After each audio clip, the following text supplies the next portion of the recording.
Et bonjour. Donc on est dimanche 13 avril. Donc voilà, je vous montre. J'ai tout rapatrié le jardin d'en bas qui avait trop d'inondations dans la vallée, dans le champ d'en haut.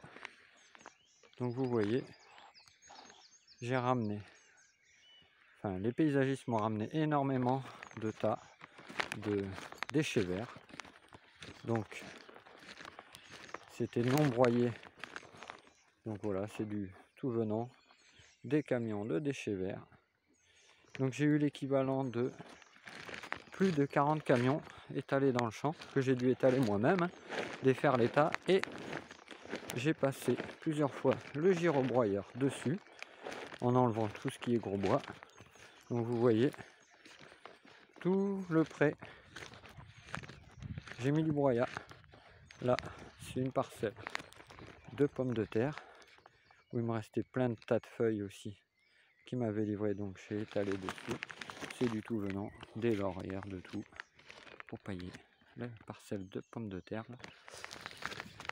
Après, bon, quand même des herbes qui arrivent à pousser dans le broyat. Donc là c'était mes rampes d'oignons sur BRF. L'année dernière j'avais les patates, oignons et ail, mais qui a eu beaucoup de dégâts.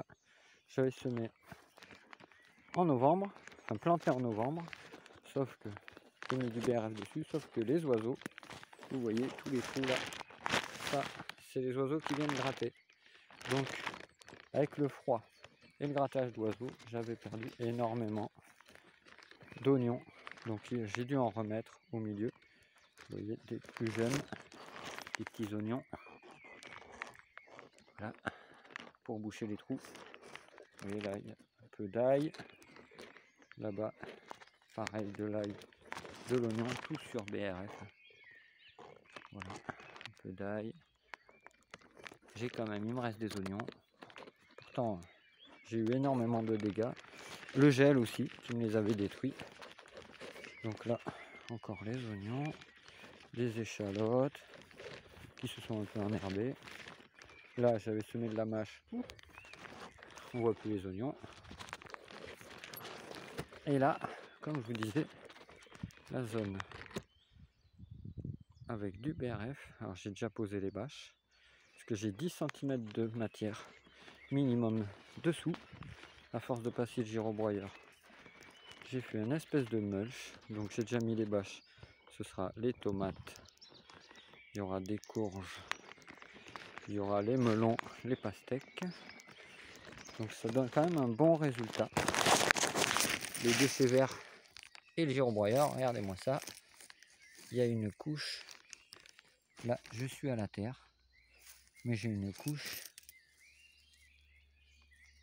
quand même plus ou moins importante un peu partout. Donc le pré, il fait presque 1 hectare là. Il fait 0,9 exactement hectare. Donc là, j'ai encore mis des bâches noires. Ça, ce sera pour les potimarrons, les butternuts, voire les melons. Donc là, j'ai mis de l'ail de compétition. Alors celui-là, ail planté en novembre. On dirait des poireaux. Ça, c'est de l'ail. Ils sont énormes. Regardez-moi ça. La taille de l'ail. Ça, c'est de l'ail. Voilà, donc la petite rampe d'ail là. Avec beaucoup de dégâts quand même.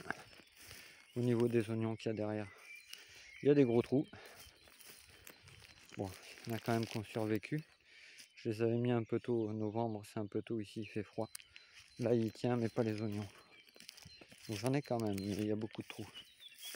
Donc toujours ma parcelle grillagée, mon cercle là, où les clients l'année dernière venaient ramasser en pleine terre leurs légumes. Donc j'ai mis aussi 25 mètres de fraises sur une bâche. Elle défilée parce que là, les oiseaux ils vont tout manger. J'ai fait des jolies formes avec des plates-bandes arrondies et du BRF. Donc là, il y a un peu de tout. J'ai agrandi même l'extérieur du grillage. Là c'est un compost que je récupère. C'était que du gazon et des branches, donc je tamise, je retourne ça. Vous voyez le tamisage, les gros morceaux, ça ira sous les bâches. Là j'ai mis des pommes de terre. À l'extérieur c'est que du broyat de résineux. Donc un test, pommes de terre sur broyat de résineux. J'ai pas travaillé le sol, j'ai pas enterré, j'ai posé sur la terre et j'ai mis 10 cm de broyat de déchets verts dessus. De résine, de broyat. En gros, du broyat forestier. Des petits oignons à côté, pareil, combien de prix.